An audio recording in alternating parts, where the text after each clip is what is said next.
যে খবর থেকে আমরা নজর রেখেছিলাম, অগ্নিপথ স্কিমকে কেন্দ্র করে উত্তপ্ত হয়ে রয়েছে বিহার। শুধু বিহার নয়, বিহারের এই আঁচ ছড়িয়ে পড়েছে একাধিক জায়গায়। হরিয়ানা, উত্তরপ্রদেশ, উত্তরাখণ্ডেও সেখানে ছড়িয়ে পড়েছে এই আগুন। বিক্ষোভের আগুনে পুড়ছে চতুর্দিক। দেখতে পাচ্ছেন যে কিভাবে ছাপড়ায় বিক্ষোভ চলছে, রেল লাইনে আগুন ধরিয়ে বিক্ষোভ দেখাচ্ছেন বিক্ষোভকারীরা।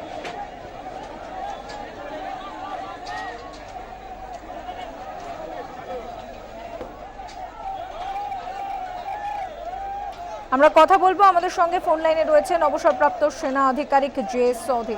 आपको स्वागत है कोलकाता टीवी पे। आपका रिएक्शन जानना चाहेंगे। जय हिंद अरुणा जी, ये मेरा सौभाग्य है कि मैं आपके न्यूज चैनल में हूं। ये जो अग्निपथ स्कीम सरकार ने घोषणा की है, ये बहुत ही एक अच्छी स्कीम है जो युवा के लिए भी फायदेमंद है और देश के लिए भी फायदेमंद है। युवा के लिए इसलिए फायदेमंद है क्योंकि युवा एक कम उम्र में फौज के अंदर नौकरी कर पाएंगे, और यदि उन्हें फौज की नौकरी अच्छी लगती है, क्योंकि फौज की नौकरी एक कठिन नौकरी होती है, तो वो आगे की सेवा कर सकते हैं। और यदि वो चाहते हैं कि वो 4 साल बाद निकल के या सिविल में नौकरी करें या वो अपना बिजनेस शुरू करें, तो सरकार उनकी दोनों तरफ से मदद करेगी। उनको सिविल नौकरी में भी मदद करेगी और उनको 12 लाख के करीब रुपया मिलेगा जो वो अपना कारोबार भी शुरू कर सकते हैं। तो जो युवा है, युवा के लिए भी तो फायदा है ही है, और देश के लिए भी फायदा इसलिए है कि सेना को एक युवा सैनिक मिलेगा, और दूसरा बात, सेना की बहुत बचत होगी पेंशन बिल में, जिसकी वजह से सेना आधुनिक हथियार और टेक्नोलॉजी ले पाएगा अपने आर्मी, नेवी और एयरफोर्स के लिए। जी, एक और चीज आपसे जानना चाहेंगे कि ये जो युवा हैं वो लोग कह रहे हैं कि पेंशन नहीं मिलेगा, और अगर पेंशन देना नहीं पड़े, इसीलिए सरकार ने ऐसी एक स्कीम के बारे में डिस्क्लोज किया है। जी, बात तो सही है, क्योंकि जो सरकार के कई इसमें जो पॉइंट थे, उसमें से एक पॉइंट था कि जो पेंशन बिल है वो आर्म फोर्सेस का वो बहुत ज्यादा हो रखा है, क्योंकि इस साल का जो हमारा रक्षा बजट है वो 5.25 लाख करोड़ है, जिसमें से 1.25 लाख करोड़ सिर्फ पेंशन बिल में जाता है। तो इस स्कीम से सरकार को पेंशन की तो बचत होगी, लेकिन ये जो पैसा बचेगा ये सेना को आधुनिक करने में इस्तेमाल आएगा, आधुनिक तकनीकी और आधुनिक हथियार।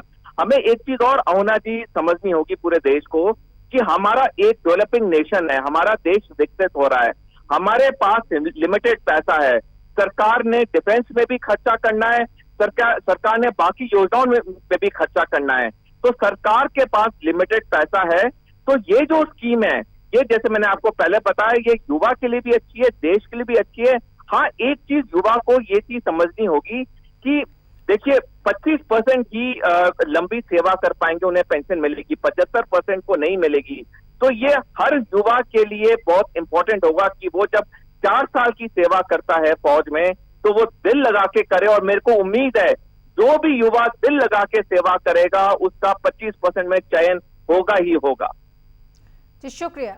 আমরা কথা বলছিলাম অবসরপ্রাপ্ত সেনা আধিকারিক যে.এস. চৌধুরীর সঙ্গে। আরো একবার আপনাদের জানিয়ে রাখবো, এই অগ্নিপথ প্রকল্পকে কেন্দ্র করে রীতিমতো উত্তপ্ত হয়ে উঠেছে বিহার সহ একাধিক জায়গা। মঙ্গলবার ভারতীয় সেনাবাহিনীতে চুক্তিভিত্তিক নিয়োগের পরিকল্পনা অগ্নিপথের কথা ঘোষণা করে প্রতিরক্ষা মন্ত্রক, আর তারপর থেকেই ক্ষোভে ফুঁসছে সেনাবাহিনীতে চাকরি করার স্বপ্ন দেখা বহু মানুষ। সেই অসন্তোষ থেকে তীব্র বিক্ষোভ শুরু হয়েছে বিহারের সেই আজ ছড়িয়ে পড়েছে হরিয়ানা, উত্তরপ্রদেশ, উত্তরাখণ্ডের মতন একাধিক জায়গায়। রেল ও সড়ক অবরোধ করে বিক্ষোভকারীরা, ট্রেনে ভাঙচুর করে আগুন ধরিয়ে দেয় প্রতিবাদীরা। পরিস্থিতি সামাল দিতে কাঁদানে গ্যাসের সেল ছড়ে পুলিশ। অগ্নিপথ প্রকল্পের বিরোধিতা করে স্লোগান দেন তারা। দেখতে পাচ্ছেন সেই ছবি, ভবুয়াতে ট্রেনে আগুন ধরিয়ে দেওয়া হয়। হরিয়ানাতেও জমায়েত, জেহানাবাদে চলছে মিছিল, জেহানাবাদেও সেখানে পথ অবরোধ করে বিক্ষোভ দেখান বিক্ষোভকারীরা। বেগুসরাইয়ের ছবি দেখাচ্ছি আপনাদের, বেগুসরাইয়ে সেখানে পুলিশের সঙ্গে রীতিমতো বচসা, ধস্তাধস্তি বিক্ষোভকারীদের, সেই ছবি দেখতে পাচ্ছেন আপনারা। জানা গিয়েছে গত দুদিন ধরেই উত্তপ্ত হয়ে রয়েছে বিহার। একটি ভিডিও দেখা গিয়েছে বিক্ষোভকারীদের ছত্রভঙ্গ করতে কাঁদানে গ্যাস চালাচ্ছে পুলিশ, পাল্টা পুলিশের দিকে পাথর ছোড়ে প্রতিবাদীরা। জেহানাবাদ এলাকায় বিক্ষোভকারীদের ভয় দেখানোর উদ্দেশ্যে পুলিশ বন্দুক তাক করে, এমনটাই কিন্তু অভিযোগ। রেল লাইনের টায়ার জ্বালিয়ে অবরোধ করা হয়। প্রধানমন্ত্রী নরেন্দ্র মোদীর বিরুদ্ধেও স্লোগান দেন প্রতিবাদীরা। এমনকি রেল লাইনের ওপরেই জনবৈঠক করতে থাকেন অনেকে। সেনাবাহিনীতে যোগ দেওয়ার জন্য তারা অনেক পরিশ্রম করেছেন, সেই কথা সকলকে বোঝাতে চান তারা। প্রসঙ্গত, অগ্নিপথের মাধ্যমে প্রতিরক্ষা বাহিনীতে 3 বিভাগে 4 বছরের চুক্তিভিত্তিক নিয়োগ হবে। নিয়োগ করা হবে 45,000 তরুণকে, যাদের বয়স 17 বছর 5 মাস থেকে 21 বছরের মধ্যে হতে হবে। 4 বছর সম্পূর্ণ হওয়ার পর 100% তাদের মধ্যে মাত্র 25%কে পুনরায় সেনা হিসেবে নিযুক্ত করা হবে। আর যাদের চাকরি থাকবে না তাদের এককালীন 11 লক্ষ থেকে 12 লক্ষ টাকা প্যাকেজ দেওয়া হবে, এমনটাই জানিয়েছে প্রতিরক্ষা মন্ত্রক। তবে অবসরপ্রাপ্ত সেনাদের মাসিক পেনশন দেওয়া হবে না। স্বল্পমেয়াদী নিয়োগের ফলে সরকারের 5.2 কোটি টাকা বাঁচবে। এই কথা জেনেই ক্ষুব্ধ সেনাবাহিনীতে কাজ করতে চাওয়া জনতা। 4 বছর চুক্তিভিত্তিক চাকরির কথা জেনে এখন তারা বলছেন যে পেনশন না দেওয়ার জন্য সরকার কিন্তু এই ধরনের একটি স্কিম করেছে। অন্যদিকে অন্য চাকরির কথা ভাবছেন, তাদের মতে 4 বছর সেনায় কাজ করে ফের অন্য ধরনের চাকরির চেষ্টা করতে হবে। অর্থাৎ 4 বছর তাদের সময় নষ্ট হবে, তাদের ভবিষ্যৎ প্রশ্নের মুখে। যদিও প্রতিরক্ষা মন্ত্রকের দাবি 4 বছর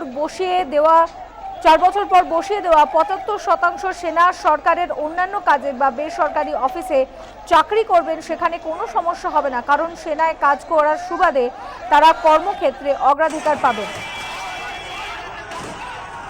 বেগুসরাইয়ের ছবি আপনাদের দেখাচ্ছি, যেখানে পুলিশের সঙ্গে রীতিমতো ধুমধুমার আন্দোলনকারীদের দেখতে পাচ্ছেন সেই ছবি।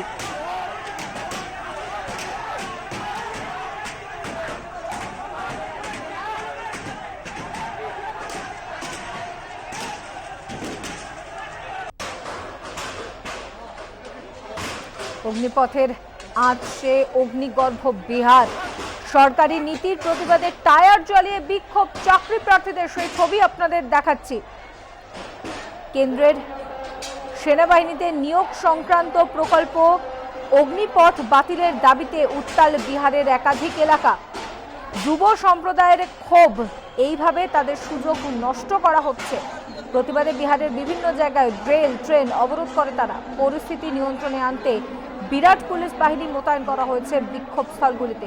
রেল, বাস, জাতীয় সড়ক অবরোধ করার জন্য বিপর্যস্ত জনজীবন। ভাবুয়ার ছবি আপনারা দেখছেন। ভাবুয়াতে, সেখানে ছাপড়াতে, সেখানে ট্রেনে আগুন ধরিয়ে দেওয়া হয়। বেগুসরাইয়ে রীতিমতো পুলিশের সঙ্গে খণ্ডযুদ্ধ বাঁধে আন্দোলনকারীদের। জেহানাবাদের সেখানেও চলছে বিক্ষোভ, হরিয়ানাতেও চলছে বিক্ষোভ। শুধু হরিয়ানা নয়, উত্তরপ্রদেশ, উত্তরাখণ্ড, এই সমস্ত জায়গাতেও ছড়িয়ে পড়েছে বিক্ষোভের আগুন। এই অগ্নিপথ প্রকল্প কি? এই প্রকল্পের আওতায় 4 বছরের জন্য অগ্নিবীরদের নিয়োগ করা হবে। তাদের বয়স হতে হবে 17.5 মাস থেকে 21 বছরের, 17.5 বছরের থেকে 21 বছরের মধ্যে। এই প্রকল্পের জন্য প্রত্যেক বছর 40 থেকে 45,000 যুবক স্বল্প সময়ের জন্য নিয়োগ পাবে।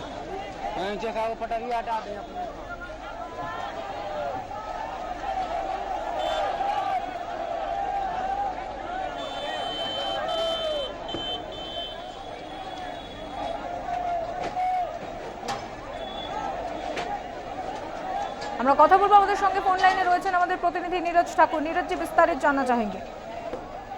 देखिए, इसकी घोषणा के बाद से ही सबसे अग्निपथ योजना की सरकार ने घोषणा की। जो युवा पिछले कई सालों से सेना की तैयारियां कर रहे थे, वो एकदम से आक्रोशित हो गए हैं। सबसे पहले शुरुआत बिहार से हुई और वहां बिहार में आज काफी ज्यादा जो है मामला बढ़ता हुआ नजर आ रहा है। ये जहाँ तक खबर आ रही है कि आगजनी तक जो है युवाओं ने कर दी है।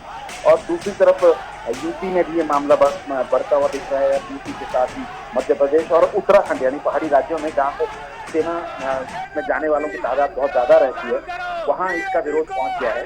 युवा जो पिछले 3 साल से तैयारियां कर रहे थे, लेकिन भर्ती सेना में हो नहीं रही थी, पिछले 2.5 साल से कोई भर्ती नहीं थी, जिसके चलते उनमें से बहुत से लोग जो थे, अब उनकी एज भी हो गई है और वो इस योजना वीर के लिए भी, जो अग्निवीर है, उसके लिए भी, इस योजना के लिए भी वो पात्र नहीं होंगे। तो वो काफी गुस्से में, काफी नाराज हैं और यही गुस्सा उनका सूझ रहा है। और वहीं दूसरी तरफ सरकार ने अपील की है इन लोगों से कि आप शांति बनाए रखें। और हालांकि कुछ जो लोग ये भी कह रहे हैं सरकार की तरफ से कि इन लोगों को भड़काया जा रहा है, ये पॉलिटिकल मामला है और ये योजना बहुत अच्छी है, इसको जब शुरू होने तो ये समझिए, इसको समझना जरूरी है, उसके बाद ही इस पर कोई रिएक्शन देना चाहिए। लेकिन लग रहा है फिलहाल जो युवा हैं, जो पिछले कुछ वर्षों से तैयारियों में लगे थे, वो इस पर अब ज्यादा ध्यान नहीं दे रहे हैं और काफी नाराजगी और गुस्से में नजर आ रहे हैं। नीरज जी, ये जो युवा है उनका एक ही बात है कि पेंशन देना नहीं चाहता गवर्नमेंट, इसी वजह से ऐसा 4 साल का एक स्कीम अनाउंस किया गया है। सिर्फ पेंशन ही नहीं, उनका कहना था कि पेंशन भी नहीं, इसके अलावा बहुत सारी जो सैनिकों को, जो रिटायर्ड सैनिकों को सुविधाएं मिलती हैं, उनको पेंशन के अलावा उनको कैंटीन की फैसिलिटी मिलती है, उनकी परिवार को कैंटीन की फैसिलिटी मिलती है, और साथ ही जो उनको बहुत से नौकरियों के लिए भी एक अलग से कोटा होता है, वेलफेयर, सैनिक वेलफेयर बोर्ड की तरफ से उनको नौकरियां सरकारी विभागों में उनकी अपॉइंटमेंट दी जाती है। तो ये जो अग्निवीर है वो इसके लिए पात्र नहीं होंगे, ऐसा इनका मानना है कि एक तरह से सरकार जो है वो सेना में खर्च जो हो रहा है उसको कम करने की कोशिश कर रही है, सेना के खर्चे में कटौती करने की कोशिश कर रही है। इसलिए हर साल जो है वो अग्निवीर भर्ती किए जाएंगे 50,000, और जो सेना से जो लोग 50,000 अब तक रिटायर हर साल होते रहते थे, वो भर्ती अब जो है खाली जगहों की अग्निवीर से की जाएगी।